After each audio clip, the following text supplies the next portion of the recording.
It's like, hey, be responsible for everything in your life except for your money. Don't dare care for that yourself. Give that to somebody else. They'll deal with it, whether it just be holding it or whether it be investing it for you. Like, don't think about that yourself. But with Bitcoin, you're actually more secure when it comes to self-custody.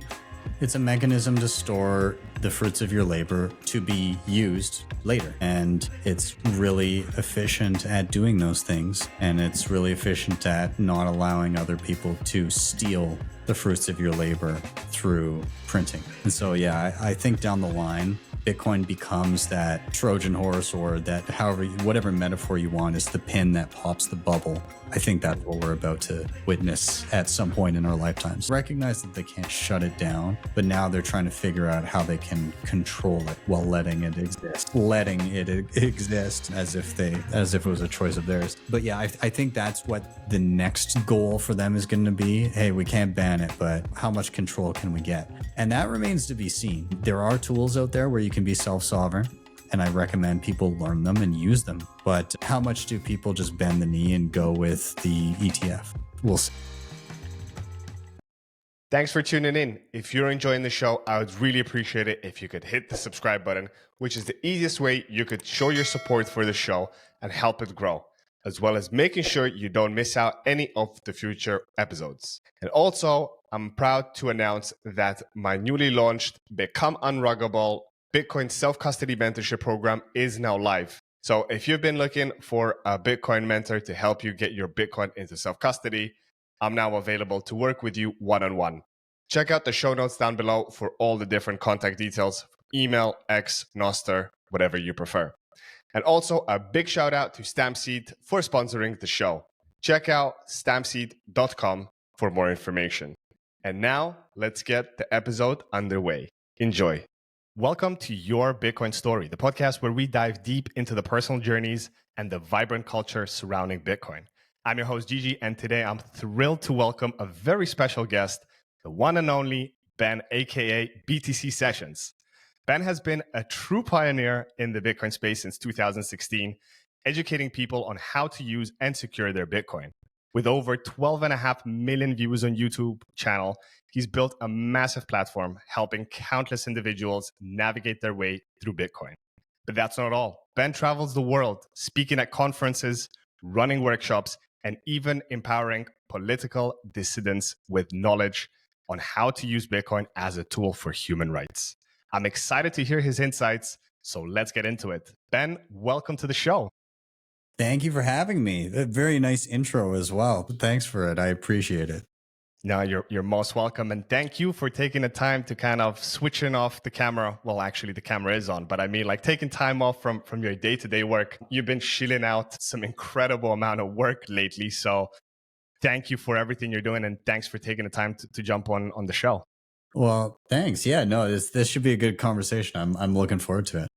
Yeah, likewise.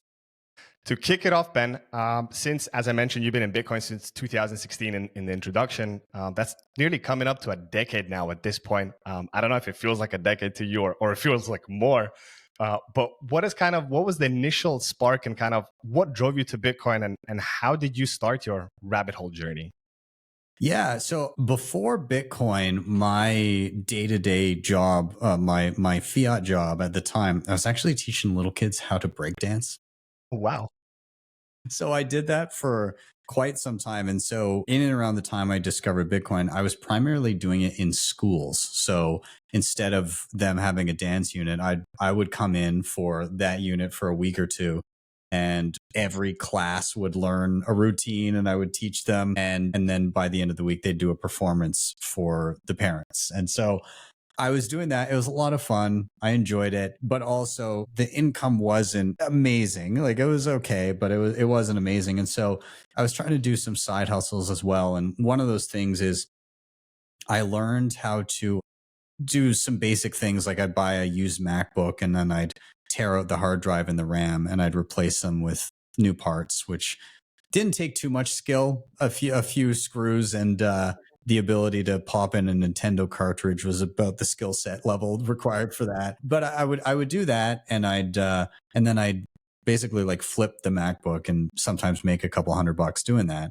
And so as I was looking up stuff like that online and, little tech tips and things like that, I was on, a lot of tech blogs and things like that. And so Bitcoin would pop up naturally on websites like that and articles about it. And so I noticed it a few times.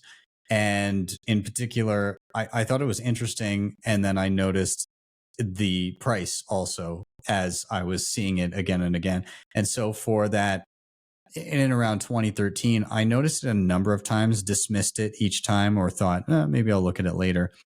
And each time I saw it, it was notably more expensive. And each time I saw that, I thought I had missed the boat. And so it took basically a calendar year of me continually dismissing it before I said, okay, I better spend some time figuring out what's going on. It's either a big scam or there's something there. So there wasn't a ton of learning material that was available at that time. This would have been now 2014, beginning of 2014. But I did what I could. I read as much as I could for a couple of months or so. And then I started dabbling, figuring out how to download a wallet and how to send and receive and where to get some Bitcoin. Shortly after my first Bitcoin purchase, at the time, the largest exchange on the planet, known as Mount Gox, imploded. Yep. They lost everybody's money, more or less. I hope your Bitcoin wasn't there, Ben. It was not. Luckily, it was not. However, it was actually in a way, a good thing learning wise for me, because I actually noticed that the reporting on what had happened was completely wrong. Having just spent a couple of months trying to understand this as best I could, and then seeing the reporting being so absolutely abysmal to the point where the reporting was along the lines of Bitcoin got hacked. It's over. And I'm looking at it going, Bitcoin didn't get hacked. It still works exactly as expected. It's that these people left their Bitcoin with somebody else, and then that person either lost or stole it. So really, it's like if I put some gold in somebody else's vault and they stole it, and I said, gold is broken. It doesn't work anymore. It's dead. Like, it just made no sense. And so what that did to me is it kind of rewired my brain to go, wow, like the news is reporting this as fact. And I've done very, very little research into this. And I know 100% they are fully wrong. And so it started that pathway of me questioning more. Yes, in and around our money and how it works. And that's part of the journey. But in and around a lot of stuff that you just assume and you just take for granted that somebody's telling me this is true. Yeah, it was very formative. So got into that. I spent a couple years just learning on my own. I'm a very visual learner, so I was trying to find video resources to help me grapple with learning all the tools, and there was nothing. And so I just tore my hair out trying to figure out how to use this stuff, and just trial and error, and maybe finding the odd blog post or something like that. But after 2 years of getting more comfortable with it and pulling in some of my skills from having taught breakdancing, the general kind of educational skills, comfort in front of a camera, and some basic video editing skills, I decided that, okay, I'll start making some tutorials. I'm sure somebody will find it useful, even if it's a limited number of people. And that started in 2016. And here we are. We're coming up on 9 years of doing Bitcoin tutorials. Incredible. Yeah, I was going to say, essentially, when you started your journey, I guess the best resource was Andreas Antonopoulos, right? Yes. The early preacher. But apart from him, how today in 2025, someone starting their Bitcoin journey now and they want to read some books on Bitcoin, it's like, wow, you have like an endless library of literature. But back then it was mastering Bitcoin, and like there was like, I guess, like a handful of books you could read, and mostly everything was on Bitcoin Talk and Reddit forums. So it was a much kind of isolated place, and it was super hard to get started. And what you mentioned, Ben, like, to help you visually, get your tutorials, there was nothing on YouTube. So did you ever think in your wildest dreams about like me starting a few, tutorial videos on Bitcoin, like that it's going to take you where it's going to take you in less than a decade? Not a chance. I thought it would be a hobby, maybe, and a light one at that. initially. I thought, okay, well, some people will get interested in it. And I actually, prior to doing the channel, I was trying to find a way to be more involved in Bitcoin. Again, I had a history in like education and performance. And so I was like, how could that tie in? I actually tried putting together a couple of different performance events with local artists that would do, like acoustic songs, things like that. I actually sang in an a cappella group. So Wow. we tossed ourselves in the mix too. And so we hosted a few events where people would come, they'd buy a ticket, they would get a little bit of Bitcoin with their ticket. There'd be a Bitcoin ATM on the premises. And then we would have pictures of the bands around the venue. And then you could tip the band that you liked the most with some of your Bitcoin. And then we did some educational stuff in between the acts. And early zapping. Yeah, exactly. It was early zapping for sure.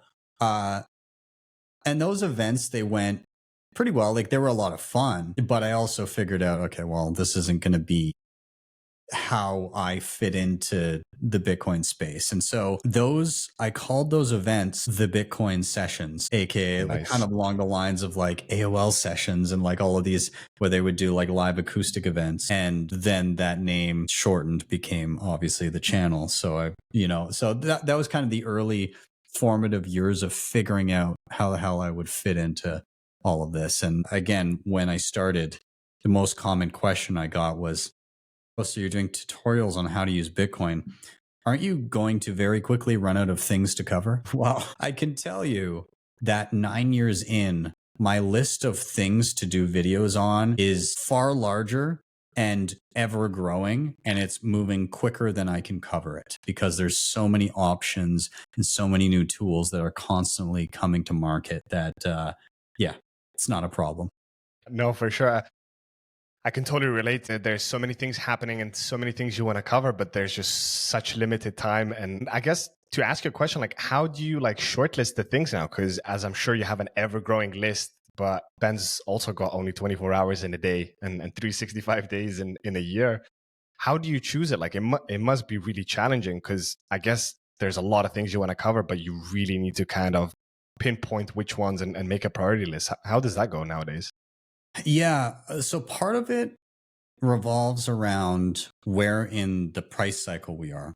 Because when we're in a bull market, there's often a lot of new people coming in. And so that lends itself to beginner friendly content. Okay, how do I get a basic Bitcoin wallet? How do I do some basic self custody and cold storage, things like that? But when we're in a bear market, the Bitcoiners that are sticking around are the ones that they've been through it a bit. They know they have a number of skills and they're maybe looking to use this time to level up and really become more of a hardened Bitcoiner and become more self-sovereign. So that time lends itself to, hey, check out this new node, or maybe you want to run BTC Pay Server and be like your own self-sovereign merchant, or home hobbyist mining or things like that. And so I still always want to try and cover that type of stuff and mix it in. But during bull runs, I will try to go back and revisit some basics as well. And so, yeah, that's part of it. I have just a laundry list of things whenever they come to my attention. I'll just plunk it in the list somewhere. And then really beyond that, it becomes a little bit of personal preference. Like how much time do I have? How burnt out am I? How adventurous am I feeling in trying something completely foreign and new? And so, yeah, it really depends on that. And from week to week, I may think, I'm going to do this. And then it'll get to Monday and I'll say, totally different directory. I'm going to go over here. I'm going to cover this complex thing instead. Or maybe I'm a little tired and I'm going to do something a little bit more basic. Yeah. It's a bit of a crapshoot, but I'm trying to get ahead on things and make sure that I've got like a month of tutorial material always prepped and ready ahead of me, which is a thing that I haven't historically done.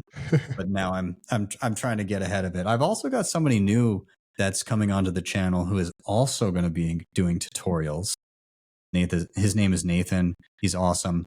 And I think he's going to be focused on kind of more of the entry level stuff, and it's going to be more short form tutorials. So that kind of 10 to 15 minute sweet spot where somebody new might be intimidated by a really long video.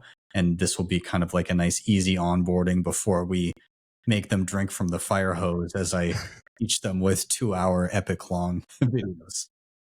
Amazing. Amazing. Congrats on the new member coming on. And I think you're tapping into that sweet spot, as you said, 10 to 15 minutes, especially the younger, the Gen Zs, telling them, watch this for an hour or hour and a half. It's like their attention spans of a goldfish. Like even 10 minutes is a stretch, but I think 10 minutes is like a sweet spot to do it.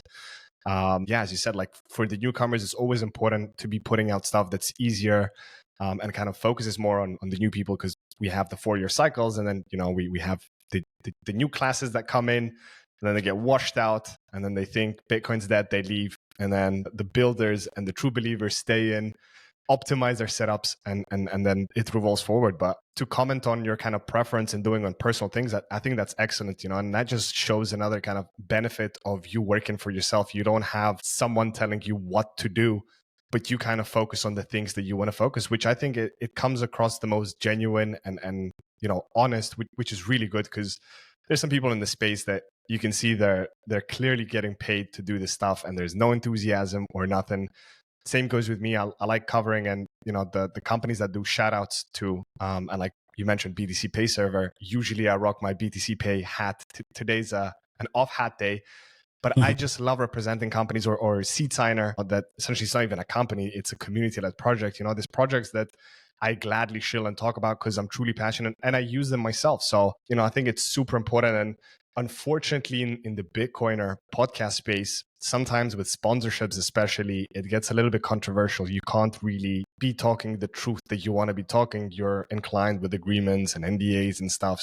You know, I love what you're doing, the freedom of it. And I also, as much as possible, you know, I want to keep myself open to really focus. And I want to get into some more tutorials. I only did one so far on StampSeed, which now actually they're the flagship sponsor of the show, but only because I love and use their product. So I want to be collaborating with brands that I actually use, which I think is vital. Even if, you know, the money is not so great for support of the show, I still stand by it. You know, I don't want to be acknowledging companies. And we saw in the past with BlockFi and many different companies, big shows that killed so many of the viewers' stacks, that I never want to be in that position. And I'm starting, as small as my podcast is, I'm starting even like some large exchanges to reach out and like, hey, we want to collaborate in this, that. And I'm like, appreciate it. Like, it makes me feel I'm doing the right thing, but I'm like, sorry guys, there's no shitcoiner in my show. It's Bitcoin only. If you're a Bitcoin only exchange, let's discuss. But if you're a crypto exchange, like, I'm not smearing my name with it. Yeah. And this is, I think, to your point, this is how I've typically approached things is, you know, the way that the channel works and that I'm able to dedicate 100% of my time to it now is because I've been able to bring on sponsors. But the way that I approached it out the gate was, okay, you know, if I'm working on this 100% of the time, that's the most economically viable way of funding the show. But as soon as you compromise on your morals and on the ethos of what you're trying to do, you lose everything. And so the sponsors that I have on the show typically are companies that I've reached out to myself rather than the inverse, because as you said, there's plenty of people tossing money around when they've got shitcoin money going on. And so you have to be able to have your threshold of, this is where I'm at. I will not go below my bar, even if people are throwing money at me. And there's even been instances where I've had a sponsor and they've done something that is outside of the ethos of that I hold. And it became enough of an issue where I gave them back their money and canceled the sponsorship.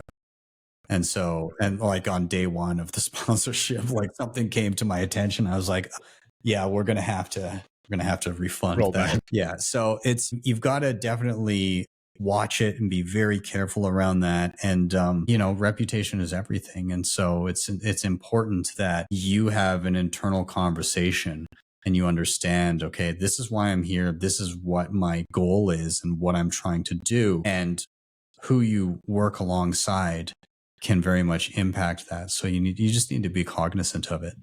For sure. And on the topic of reputation, it takes a lifetime to build and grow. And then in a matter of 15 minutes, you can just blow it. Yes. And as we see in the space, there's so many ill-intentioned actors that you got to be very wary who you kind of wear on your sleeve and not go down that path. Yeah. Anyways, talking about sponsorships, this was more of a personal thing. I think the listeners weren't too interested in that part, but if someone's starting, which there are more and more podcasts, I guess that was some insightful stuff.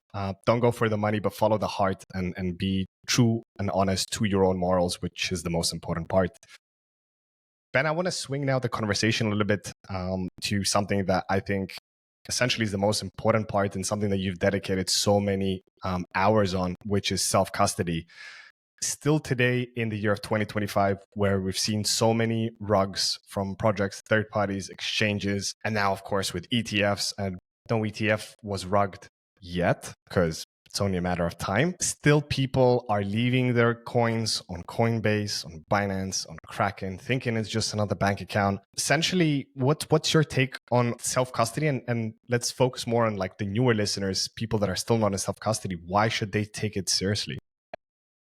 In a world where water spills, fires rage, and pets chew everything in sight, only one thing can save your Bitcoin seed phrase: StampSeed. Don't let a coffee accident turn your Bitcoin into Bitcoin gone.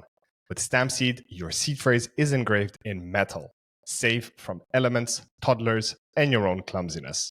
Use promo code BTCStory at stampseed.com for 15% off, because in the end, metal always wins. And now, let's get back to the...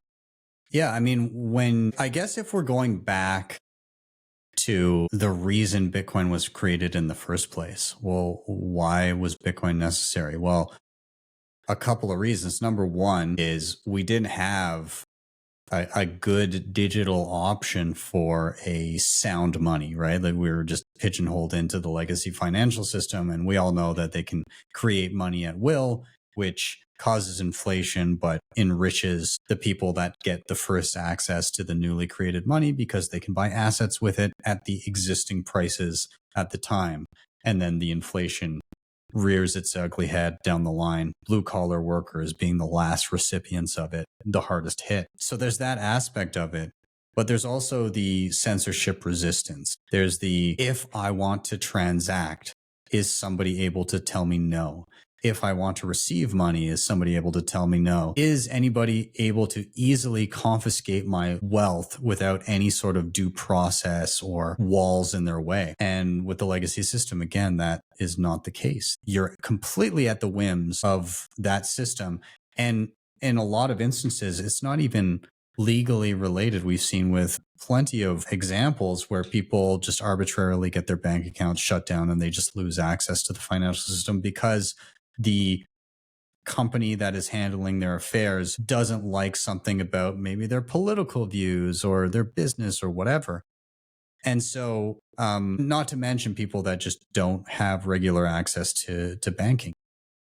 And so this was meant to come in and give us a censorship resistant sound money that is also verifiable, that you don't have to trust, you can verify yourself. And so when you look at what you're doing in the act of having this incredible tool and then saying, okay, now you take care of it for me, you're giving up every major feature of that thing and deferring it to somebody else. And so you're at the whims of that entity now. So they can go bankrupt, they can lose your money, they can be malicious and steal it. Somebody can get into an account very easily and hack it and pull money out. And on top of that, when you leave money with another entity, they could be doing something called rehypothecation, aka just creating more Bitcoin out of nothing, which they're not creating more Bitcoin, but they're showing an account balance to somebody.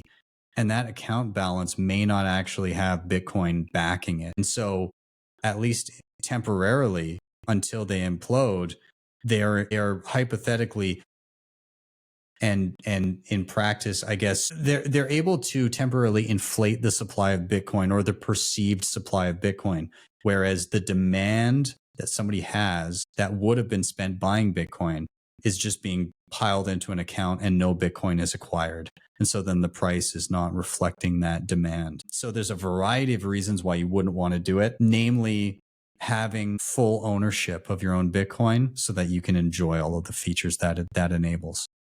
No, well, that was a very well structured, like a lecture answer to why you need to self custody. I mean, just earlier today, I think it was earlier today, I tweeted on X. I said, I went into a little bit of a deeper post, but the headline, the hook was, you don't give your money to a stranger, so why do you give your Bitcoin? And like, Bitcoin is so much more precious than the cash in your wallet or your bank account, and people are just willingly giving it away or lending it out through these platforms, which they have no idea who's doing it, who's controlling it. And then suddenly, wow, 404 error, you can't access nothing and your Bitcoin is gone.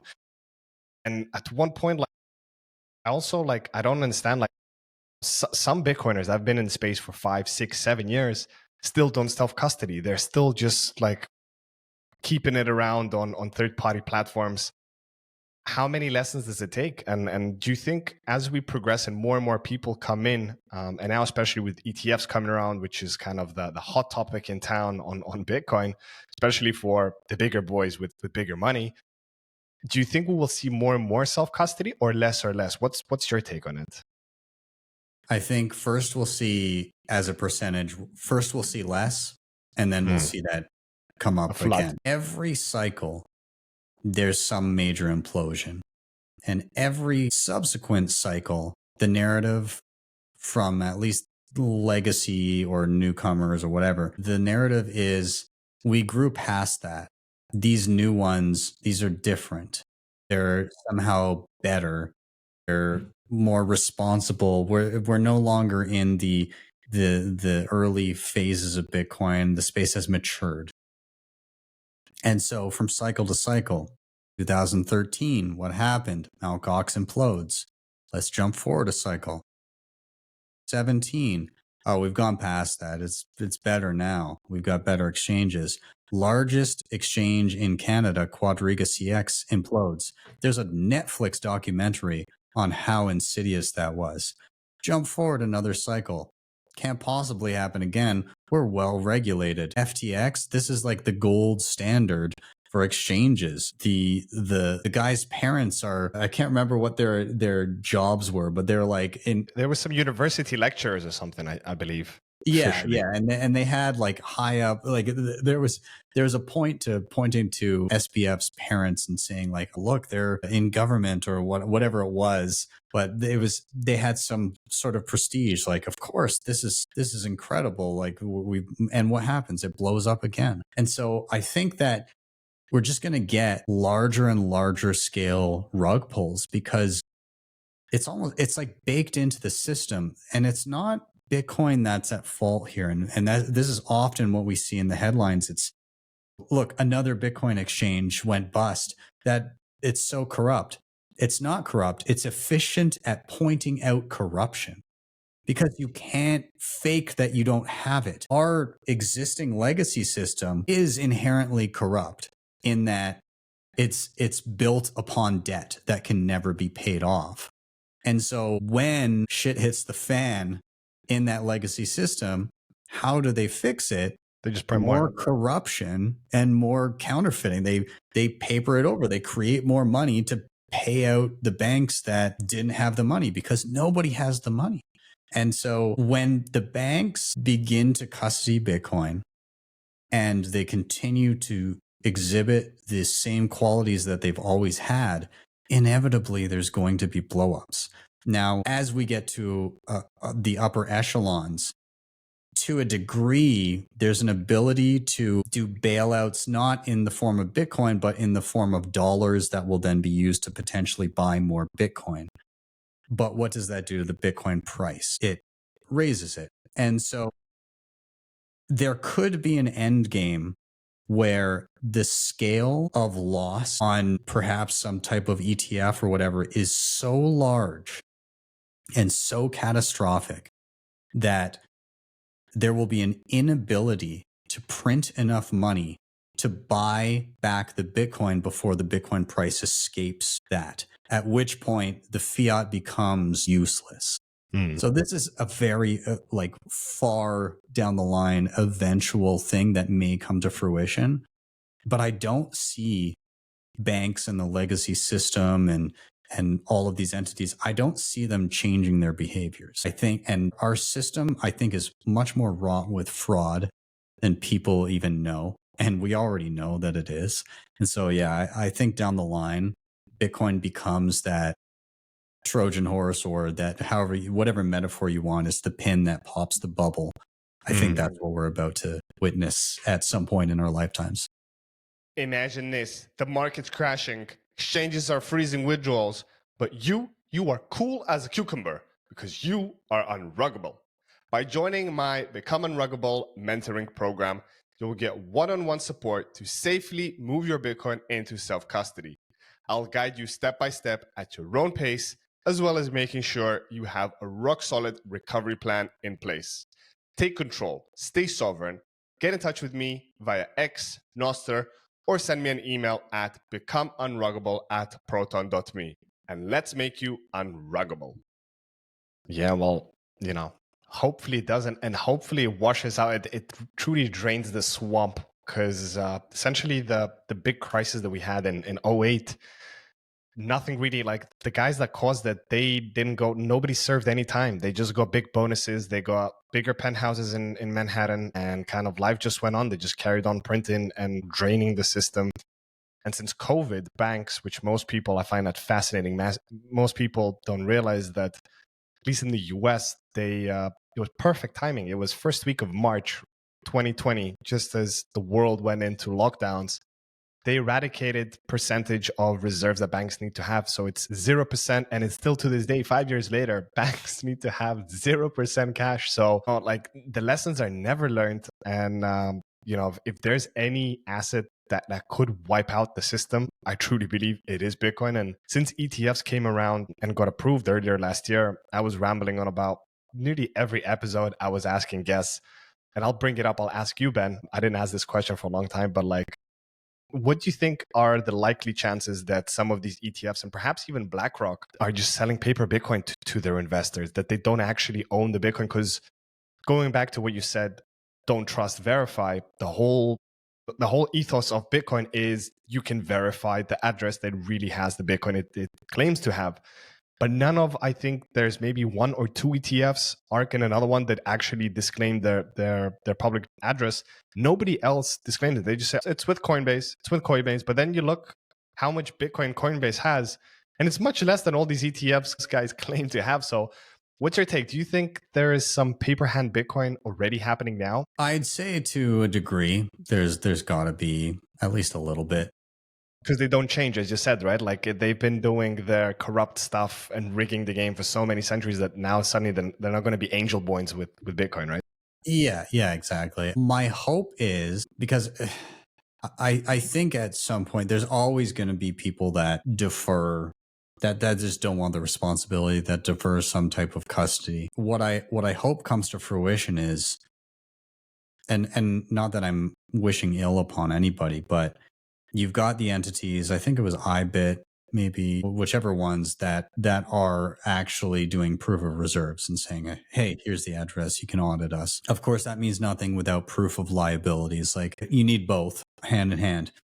But in a system like that, if there's something that goes awry and it's like very obvious that Bitcoin is flowing out in large amounts, then that may raise an alarm bell and people may pull their money. But when you don't have the alarm bell and you actually experience an implosion, it gives the opportunity to those that did provide proof of reserves to say, you would have seen this coming if they had proof of reserves.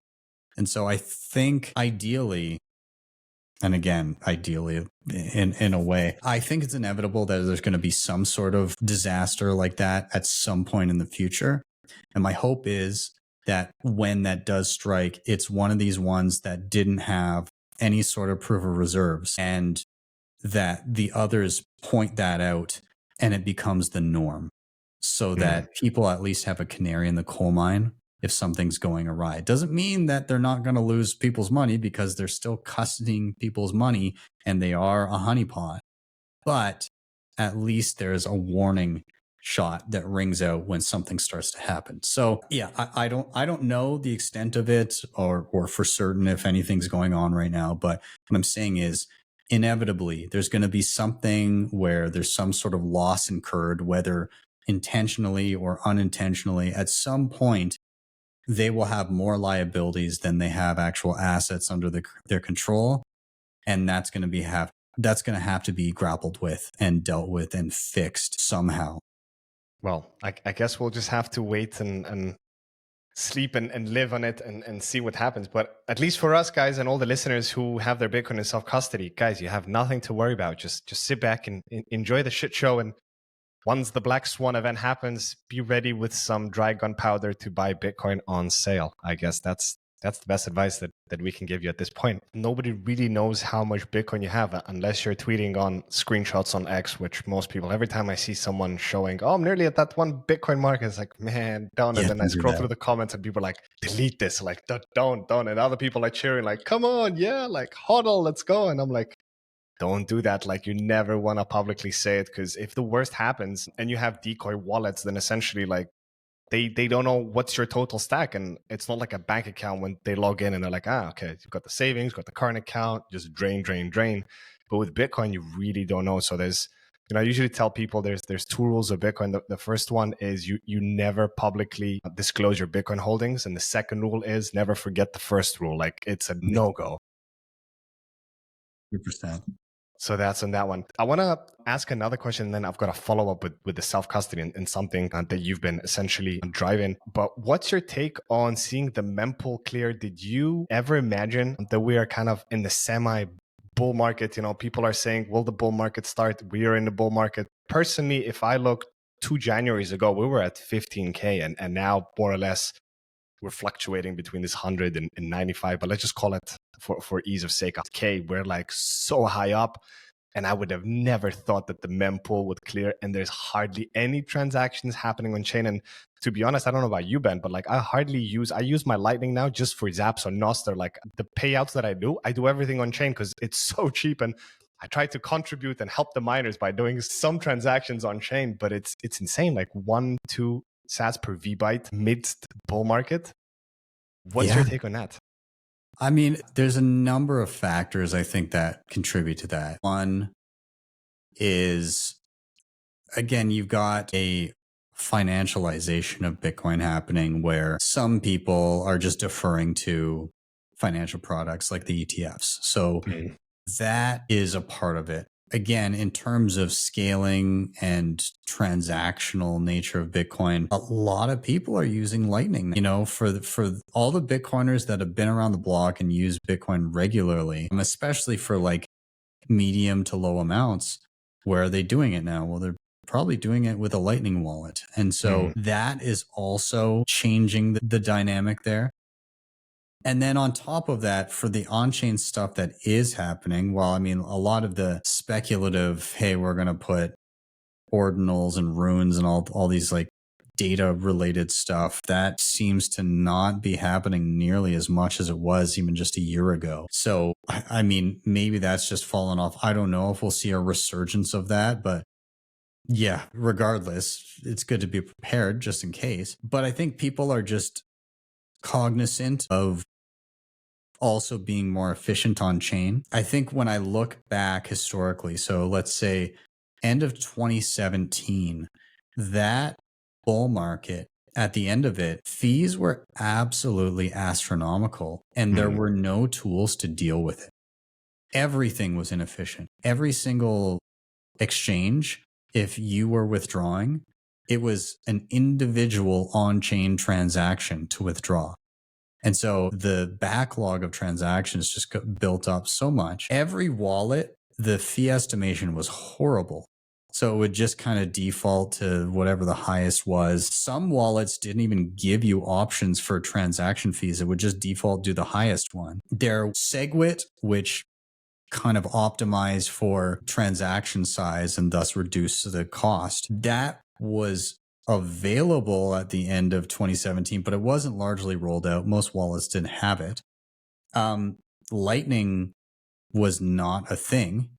So you really had no option if you wanted Bitcoin outside of just using shitcoins or pay the fee. Yeah. And so I remember doing a transaction December of 2017, and that's when Bitcoin was 20K, I think, for the first time. And it cost me, because I had no control over how I was doing it, the wallet that I was using, it ended up costing me like $100 or $150 for the transaction fee. Wow. Which was astounding. And so, I mean, we have massive efficiency gains on chain. People are also acting in a way on chain that is more efficient. We have a lack of interest at the time of recording this from all of the ordinals and all that kind of garbage that just kind of disappeared. And then we have scaling mechanisms for those that want to transact with Bitcoin that can use Lightning and other options. And then we have the people that just strictly want it for financial reasons and just to get price exposure are going into products like the ETF. So it's kind of like a perfect storm for low fees right now. I don't know how that gets maintained into the future, but we'll see. Yeah, no, and there's been so much talk for the last few years about, scaling Bitcoin. Going back from the block size wars, when there was a huge fight on we got to increase the blocks to 12 megabytes, what it was at some point proposals. But like now, little did they know, if they had like a little, crystal ball to go to 2025 and see like how we have regular basis nowadays, like one sat V byte per transaction, that would be like, wow, maybe we don't need to scale it.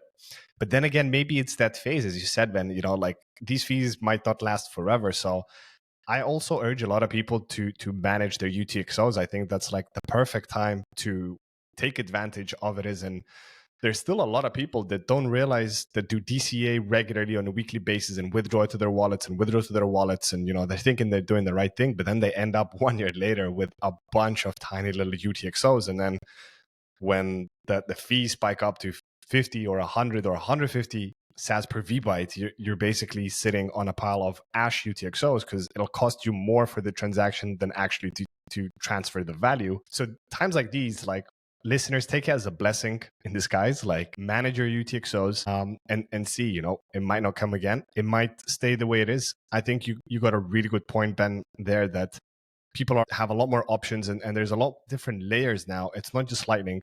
We see Liquid is picking up pace, but more than Liquid, eCash and Cashew, right? And these federated mints, which are they're like wildfires, like spreading across. And I would say, more time nowadays on Nostr than I do on X. And like eCash is like the main hot topic and people are talking about it and spinning them up and seeing how it is.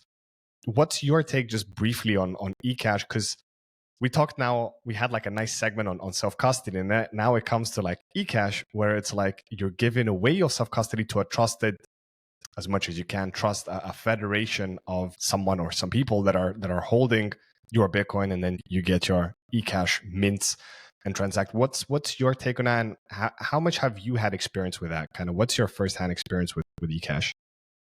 Yeah, when it comes to, so I guess there's kind of two prevailing implementations that we've seen thus far. We've got Cashew and we've got Fedimint. And with Cashew, it's somebody else's Lightning node is pretty much what it is, right? Yeah. And so you've got kind of like a single point of failure there. However, it depends, like, what are you using it for? You don't want to be using a Cashew mint for large amounts and long-term savings and stuff like that. But for like day-to-day transactions and zaps on Nostr and things like that with limited amounts, I think that's completely reasonable if somebody is okay with that trade-off. And furthermore, the privacy afforded is spectacular. And so I think that the kind of the development in the Cashew ecosystem has been incredible, and the interoperability with things like Nostr Wallet Connect and things like that, being able to have this whole ecosystem of apps that can pull from this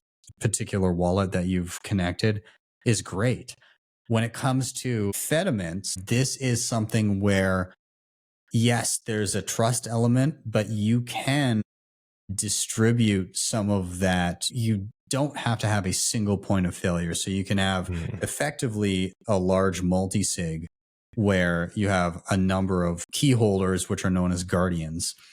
And so this is better suited for, it's effectively like a community bank. And the idea, as stated by Fedi and people that created the Fediment protocol, is that this should be kind of like a trusted community where it's like, oh, I know the people that are key holders, or I'm familiar with this mint, or this mint has a long track record, which right now none do, but over time you may be able to base it a bit more on reputation. And I think in the future, this may be between Cashew and Fedimints and solutions like this. If we do see a resurgence of on-chain fees to the point where they're elevated as a norm, then you may see the average person's first introduction to Bitcoin be through something like a Cashew Mint or a Fedimint, where there's no transaction fee associated with it, where they don't have to deal with lightning channels or anything complex themselves. They can just download a wallet, have funds in it. And the cool thing about those is that both Cashew mints and Fedimints, they're interoperable with anything else that can connect through Lightning.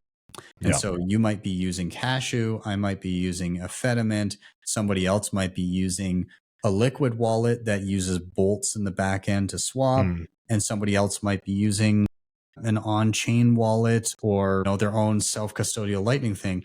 The way it's getting right now is it won't matter which of those you're using. The wallet interface is just see what you're trying to do. I'm trying to pay this person that's using a different mechanism than I will, and it will just intuit how most efficiently to make that work, and the person will receive the funds. So I think it's bullish as hell. I think it's exciting. And then people get to decide what is their preference. Are they a purist? They just want to be on chain and they're okay with the associated fees if they happen to be high? Go ahead. Are you somebody that's just, you're sending a few sats back and forth? Cashew Mint could be completely suitable for you, and then everything in between. So I love it. And I just love seeing the development that's happening in the ecosystem. Yeah, no, 100%. You got me very bullish on it. The most important thing is the interoperability of it. Different people have different preferences, different use cases. Actually, talking about Fedimint to some listeners, that's where actually I met Ben personally in real life last year at the BTC Prague conference, where we both were part of the Fedimint workshop, where we did our own little federation, and you were paired up with Obi. And yeah, it was interesting to see it in real life, and it was so easy. It was so straightforward.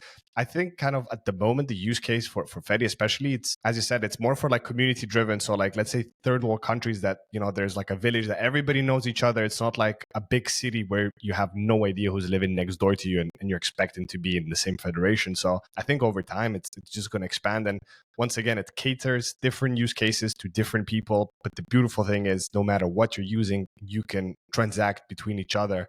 And I think largely this goes back to our previous point that we're talking about, why are on-chain fees so low? Because nowadays there's so many options and they're constantly being evolved. People are just coming up with so many things. So yeah, definitely super bullish on the ideas of innovation on Bitcoin. On the topic of conferences, Ben, since you've had a little pause now for a few months, end of last year, you kind of put a halt. You went on kind of rodeo all over the world. You went from North America to Europe to South America. Do you have any plans for this year yet, or you're fully focused on the content on your extensive list of creation to do, or do you already have some conferences pinpoint in your calendar? Yeah. So the travel is kicking back in again shortly here. Nice.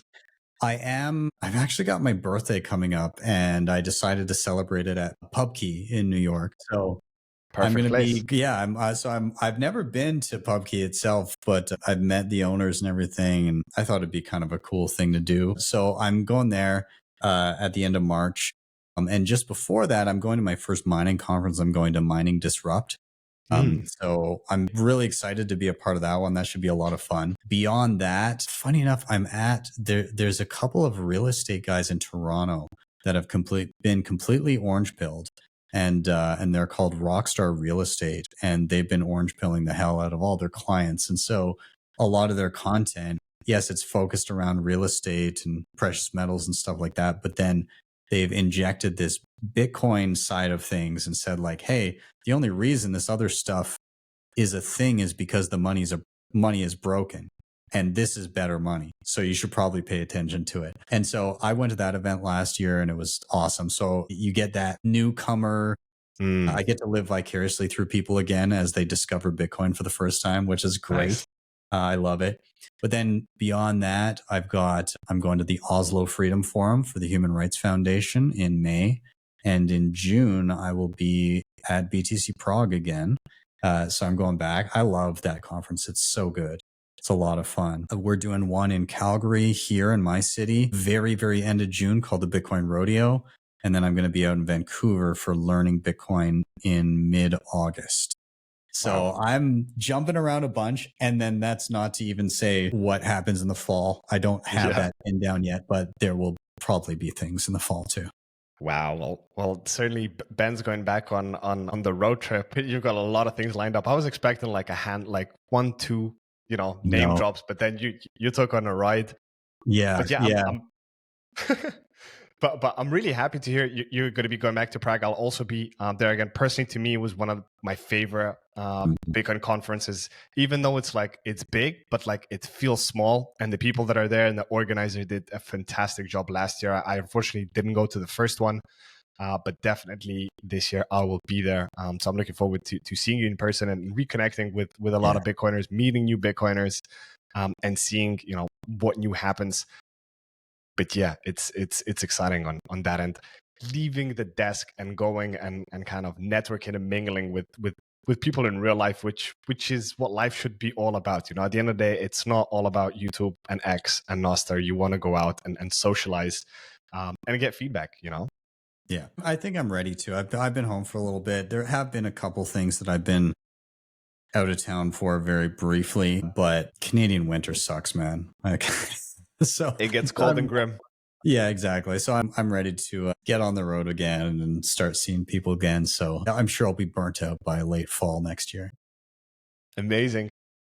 I want to drive it back a little bit to another thing that I had lined up, but we went off tangent with Fedimint and conferences. But why not, right? This is a free flow conversation. It's not pinned down interview question by question. I wanted to bring up a super interesting thing that you launched earlier last year, which is Bitcoin Mentors service. I wanted to kind of hear from you personally, kind of what motivated you to do that. I mean, I have some expectations, but like to some listeners who are just listening, Bitcoin Mentor, what is Bitcoin Mentor? Maybe you can just give like a TLDR and how did that idea come and how's it going? Because it's grown quite substantially. I remember when you launched it last January, there was a handful of mentors. And now there's like, if I'm not mistaken, like 20 plus. They just keep adding and adding. And you're kind of covering the whole world. So how did that all come around and how's that going? Yeah, so it's been great. The impetus for Bitcoin Mentor is, so obviously I've been creating step-by-step tutorials, video tutorials for people for ages now. And that is just a free resource for people to go and learn and be able to walk through things entirely on their own. And that's never going to change. But there definitely have been people that have gone to the resources and they feel they need additional hand holding and they're going, I need some one-on-one time. I need to be able to walk through this and have somebody assist me. So what I started doing initially was I would offer up my services and people could book me for an hour and have a call and I could help them with whatever they're trying to grapple with. Now, in and around December of just over a year ago, I got so inundated that I did not have any extra time. And it was actually starting to impact my ability to make tutorial videos because I didn't have enough time to even do them anymore. And so around the same time, I met my co-founder, Mike, and we had this discussion about putting something together. And the idea was we would put out the feelers and kind of see who might be interested in kind of coming on board as a Bitcoin mentor. And basically doing what I had done. And so we wanted to find the cream of the crop. And also I wanted to interject some of my education styles and kind of train them a little bit, teach them a little bit, but also use all of ourselves as springboards for ideas and kind of help each other level up in our education. And so we launched on the halving day Nice in timing. 2024. And yeah, so since then, I believe now we have, if I'm not mistaken, there's 16 of us. I could be off by a number, one or two there, but we've got an awesome team. We do regular, so a couple of the guys host spaces on X 3 times a week.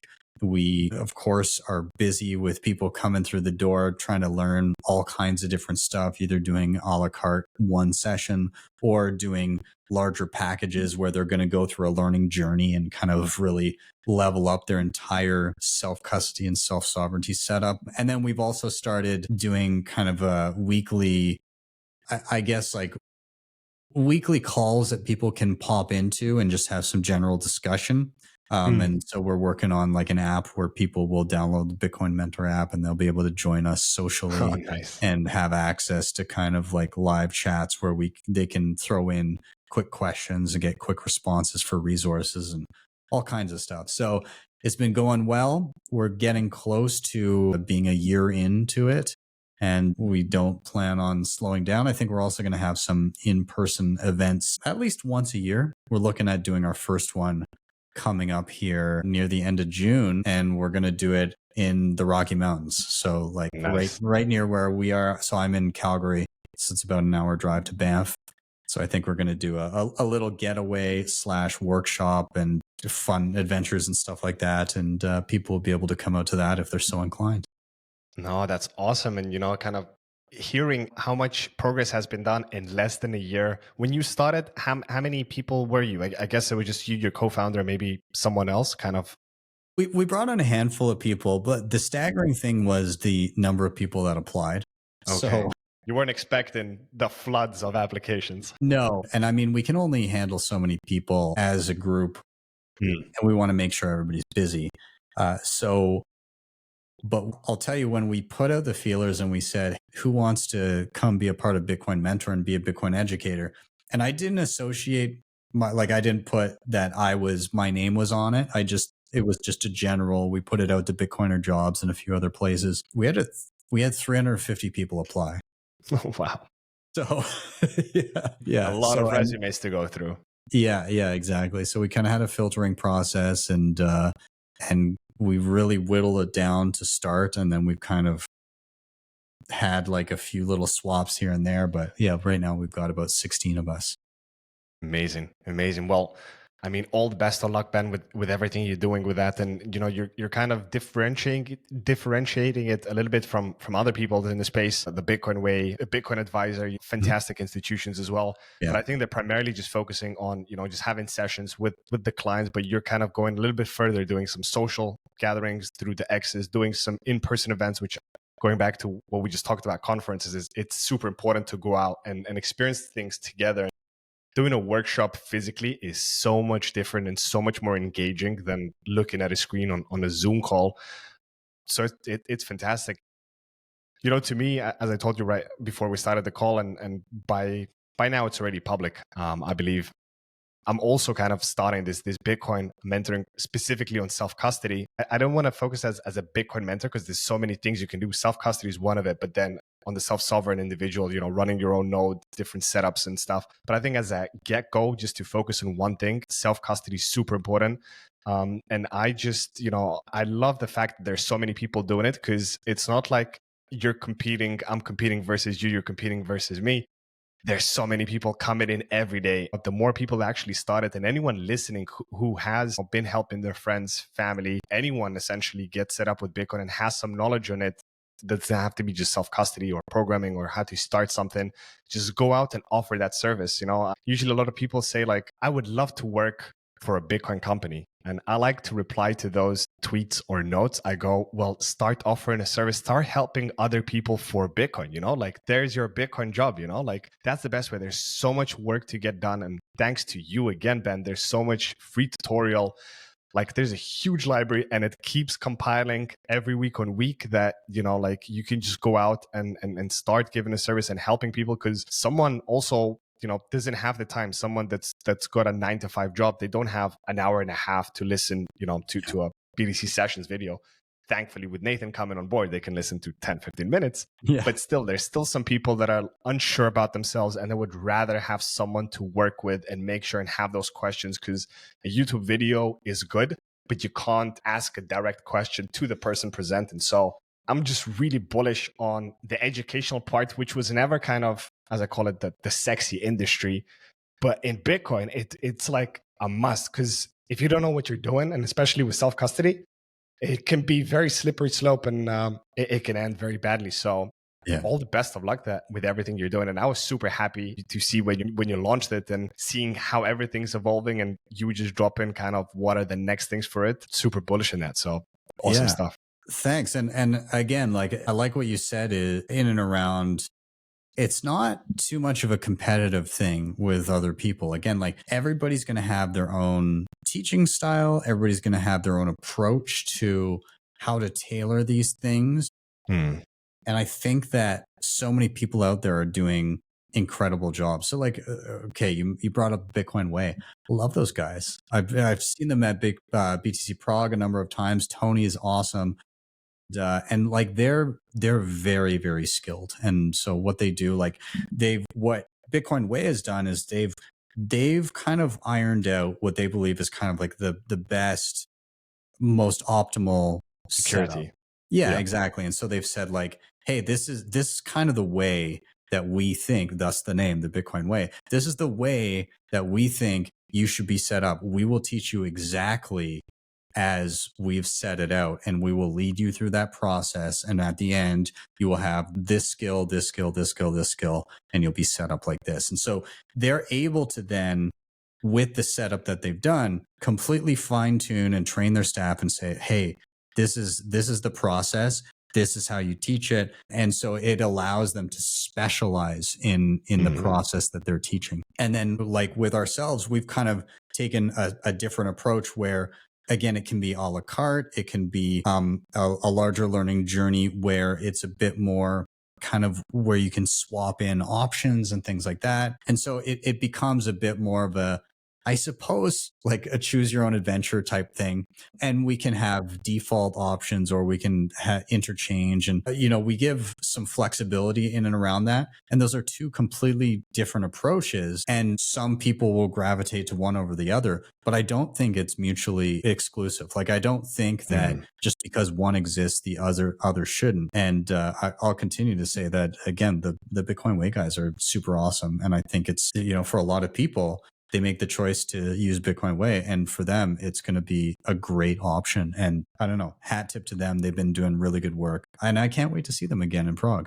Yeah, no, likewise. We had Tony on the show, him sharing his incredible journey, leaving, his hard times in Lebanon, essentially starting a new life. And yeah, spending some time at their booth in BTC Prague, it was super inspiring. And as you said, Ben, we all have our different flavors and different things, and people have different preferences. Some people may migrate more and feel more comfortable with a certain person or company.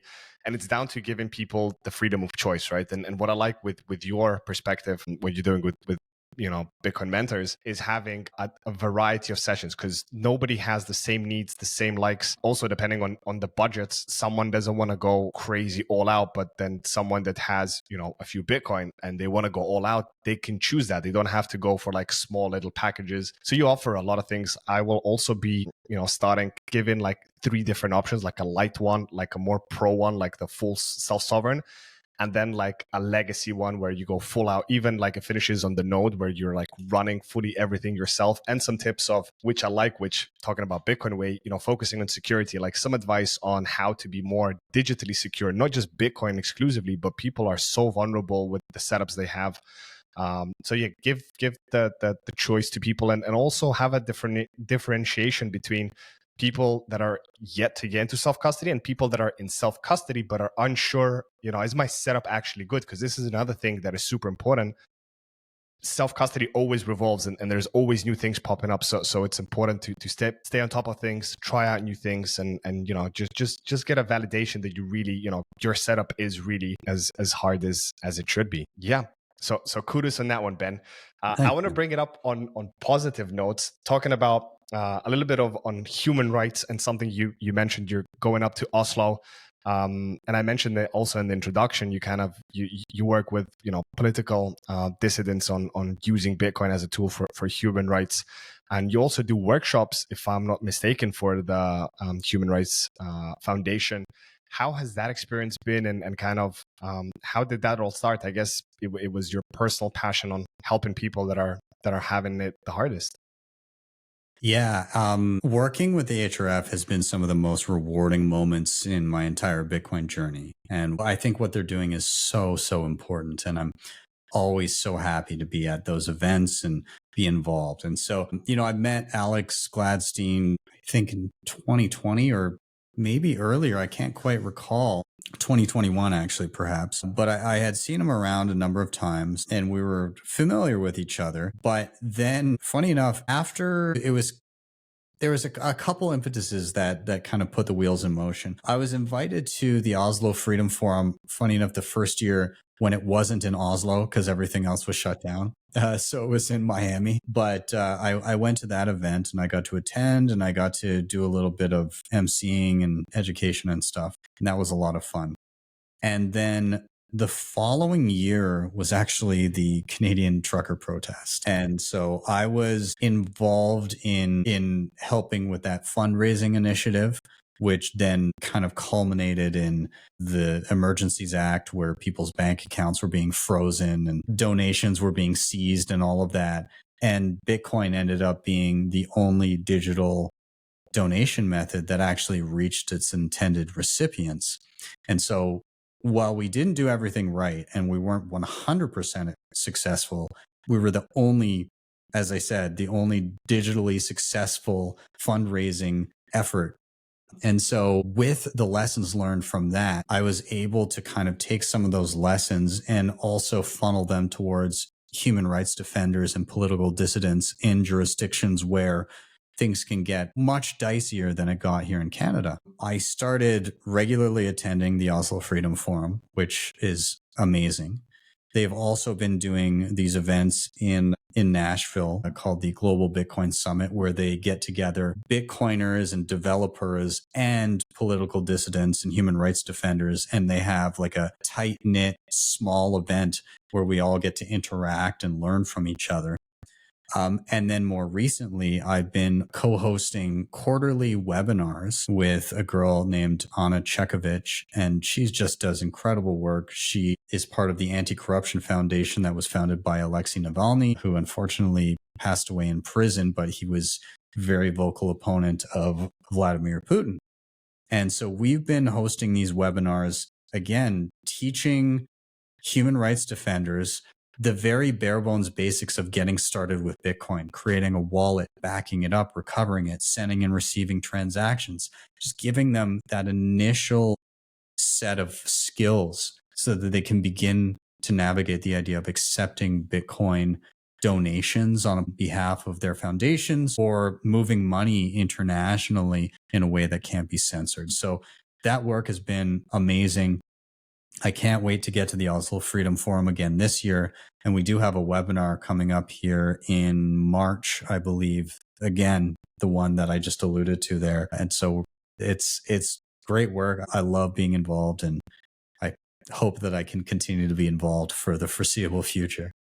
Yeah, no, it's, as you said, I had another question rolled up, which was, what was your most kind of rewarding experience in your journey so far? But you kind of, answered it with that one, helping those people that are most in need and living through the experience where you were on the ground in Canada with the truckers where everything was seized, which is just insane. Just, like kind of witnessing that. I had a similar case, in 2013, because I grew up in Cyprus.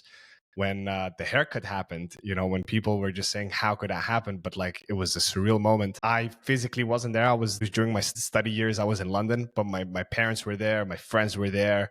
And I was like getting live reports where like people are like everything, like ATMs, everything's done. Like you had an allowance of like 50 euro withdraw a day and like things, people just lost full savings, everything. And I was just like, that was my moment of like, how unjust is the system where they can just overnight, Friday, the bank's closed. And then on Monday, sorry guys, like haircut, we're cutting all the accounts with 100,000 above. It's all done. And the worst part in it was, not to go into politics, but the kind of the European Commission was it was trying to show that Russians cannot launder their money through the island and everything. But all the big boys, the guys that were actually laundering, got the tip off like a week before, and they all moved to Hong Kong, everywhere. Like the money just left, and the people that actually got, on the cutting block were locals that were saving for generations and looking to pass it down to their kids and grandkids, and they just got wiped out cold. And I think the reason there wasn't mass protests and everything is because Cyprus is one big family. It's a tiny little island in the Mediterranean.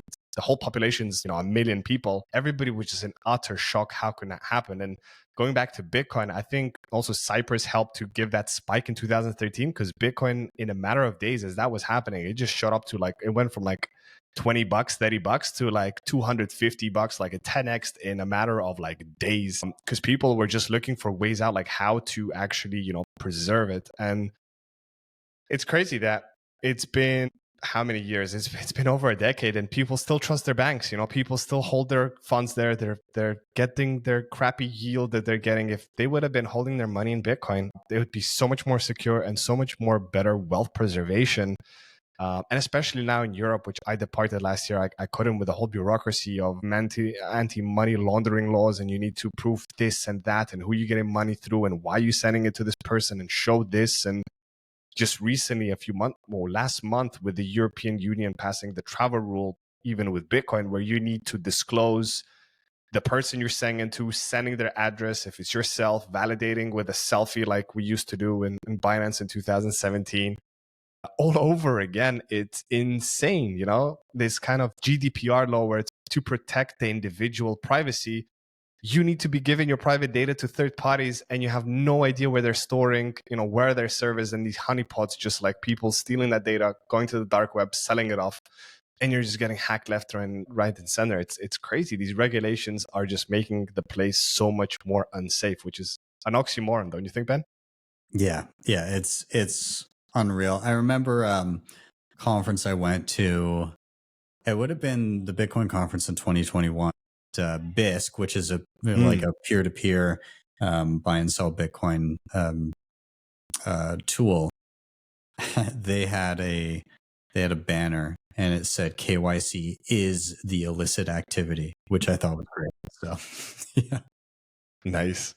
Yeah, and it's also another thing. It's pretty scary how in Europe also there was a huge clampdown with KYC free Bitcoin, which I'm a big proponent of KYC free Bitcoin, because at the end of the day, why should I disclose to parties, may they be bad actors or good actors gonna turn bad actors, knowing how much Bitcoin I have, how much I'm buying, where am I storing it.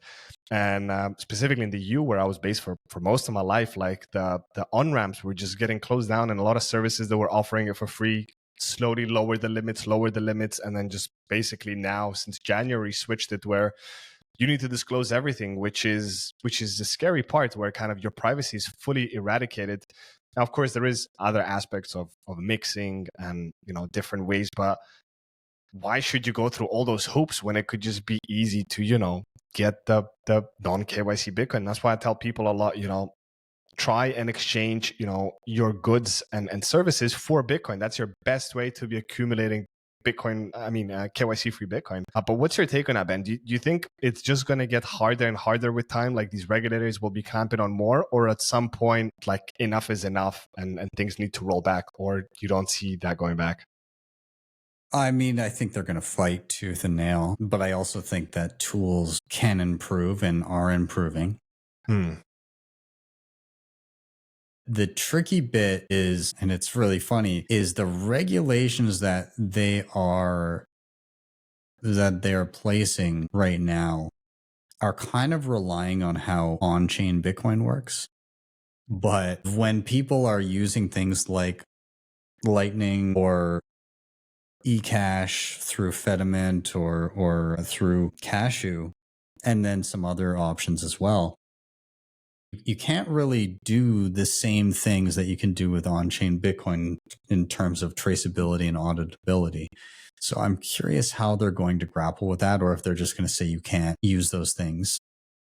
I wouldn't be surprised by the latter. But yeah, I think that especially certain jurisdictions that stand the most to lose, aka those that rely on the legacy system to impoverish their own people, which is most. A lot of jurisdictions will try to probably lean into financialization of like, oh yeah, you can own it and it can be in an ETF or whatever. Or if you really want to physically own it, it's got to be on chain and we need to know where it is and that kind of stuff. But I think that they stand the most to lose if it can just be used as money by anybody and it's easy to transfer and use day to day.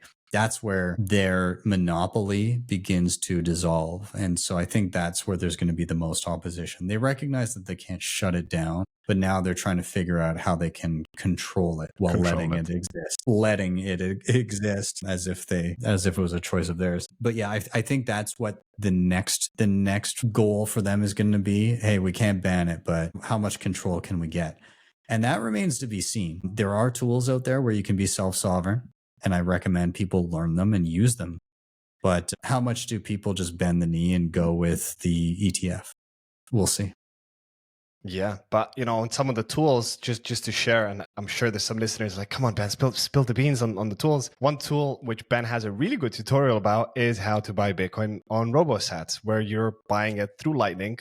There's no KYC. You can choose what legacy fiat money outlets you want to use. May that be Revolut, Wise, Strike, whatever it is. And you can just send, I'm not going to go into the details. Whoever's interested, check out BTC Sessions video and type in RoboSats. But apart from RoboSats, like what are some, maybe just top of your head, like some tools that you could recommend for people to look into that kind of want to live a self-sovereign life and not deal with KYC outlets? Yeah, I mean, so some other ones, top of my head, HODL, again, peer-to-peer. Same idea, you're linking up with somebody else that you're going to pay them with a regular fiat payment through various means, but there's no direct link between you and the Bitcoin that you receive or the fact that that Bitcoin went to you. Same thing with BISC. That's another option. And they did have a big new update as of late, like in the past calendar year, that I have not really been able to play with yet. That's another thing on my list of things to cover. RoboSats, excellent option. I believe in Europe, there's Peach, but I don't know if that's now more difficult to use with the new rules. I'm not positive, so don't quote me on that. Peer-to-peer at meetups is always great. That's a great option. And you already said it yourself, but if you can earn Bitcoin through selling goods and services, what a fantastic way to do it. Just peer-to-peer locally. What we've done here in my city is we created something called the SAT market. We do it a couple times a year, but then we also know and make connections with local merchants that are willing to sell their goods and services for Bitcoin. And because of it, I can find beef, eggs, chicken, like all the food that I like. I have a personal trainer. I know a plumber. I've got a dentist. I've got all the people that do the trades, so roofing, floors, build furniture, all that kind of stuff. I can find and I can pay in Bitcoin. And so if you can do that, and you can just plug yourself into the local meetup or maybe create a little circular economy where you are, start small, go to your local meetup and just make the case. Hey, everybody here already does something where they have a skill, they have a good or a service that they can offer. Earning dollars and then using some of those dollars to buy Bitcoin, why don't you just cut out a step and accept it as well? And then you personally, you can say, this is what I do. I'm accepting Bitcoin. And you can also go to your meetup and say, I'm looking for the following thing and I'd like to pay for it with Bitcoin. Because if you start that practice, more people will jump on that train and you'll be able to actually transact with Bitcoin instead of just socking it away. Because remember, if they got super draconian with it and said, we're no longer allowed to self-custody, or you no longer, or worst case scenario, Bitcoin's banned. What do you think happens first? The exchanges disappear. Okay. Then what do? If you are an island, you don't know any other Bitcoiners, you don't have any mechanism through which to use your Bitcoin, you're going to have a harder time. But if you just know people and say, oh, I need some food, I can reach out to my local farmers and you can just use your Bitcoin. That's a lot harder to stop. Yeah, no, I think that's a fantastic way to kind of how to, as we call, orange pill people. And instead of just preaching on, and the Fed and, like teaching them about the whole history of money aspect, which is not for everybody, but like telling them, hey, I'm looking for someone, to help with the works or buy a service and produce.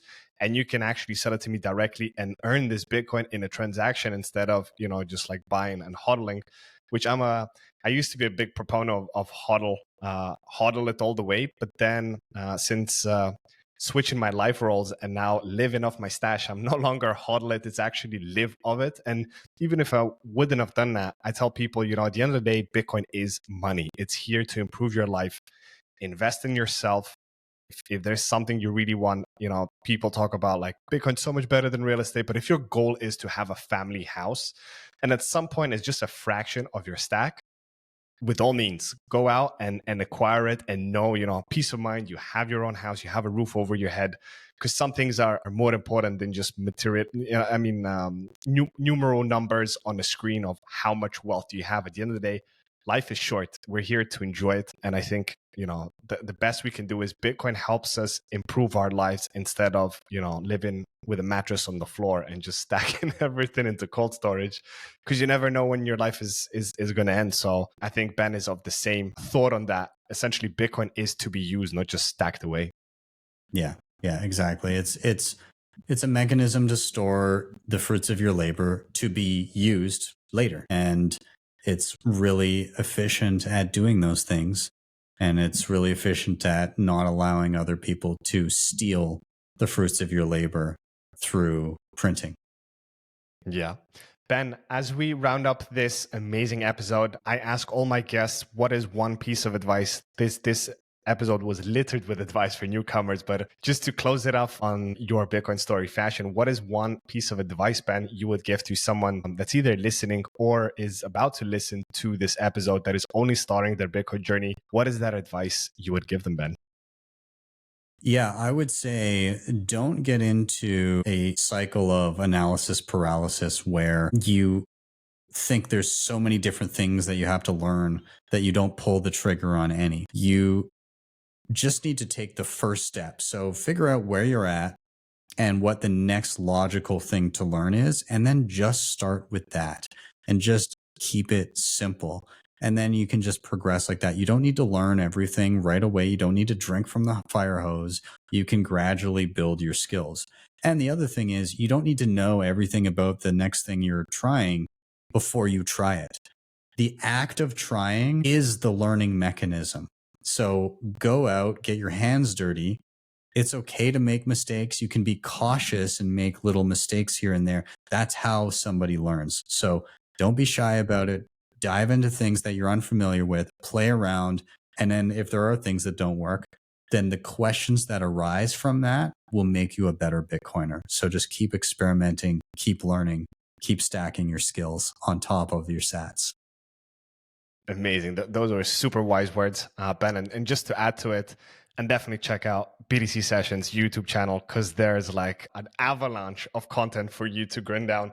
But I fully agree. Take it step by step. Don't feel overburdened that you need to go straight into multi-sig and running a node. Take it step by step. Do mistakes, break things. That's how you learn. Because if everything just goes fabulously from the get-go, either you're the luckiest guy in the world or you're not doing it right, because you need to break things to really appreciate them. 100%. Perfect. Ben, where can we what's the best place to send our listeners? I've already been shilling your YouTube channel, but apart from the YouTube channel, what is the best places for people to follow you and see all the great work that you do? Yeah. I mean, so of course, again, head to YouTube, search BTC Sessions. I should be easy to find there. But when it comes to other social platforms, you can find me on Nostr. Just search BTC Sessions at getalby.com and that'll bring you to me. I'm on X, just at BTC Sessions. I do have a website. I'm in the process of revamping it, but maybe by the time some people watch this, it may be fresh and new, but nonetheless, there's some good info there. And that is just btcsessions.ca because I'm in Canada. Nice. Amazing. Once again, Ben, thanks so much. I really appreciate you with everything you've done, you are doing, and are about to do. Thank you so much for taking the time, precious time, to come on and rip the rip on about your Bitcoin journey, self-custody, and the positive outlook, which is super bullish on where we're going. And I really look forward to seeing you in a few months' time in Prague. And all the best of luck with all the other gigs that you have going on coming up. Thank you very much. And thanks for the convo. I really enjoyed it. Thank you. Until next time. Thank you for tuning in. If this episode resonated with you, don't forget to like, subscribe, and share it with others who might benefit too. Your support keeps us going, and we appreciate it. See you in the next one.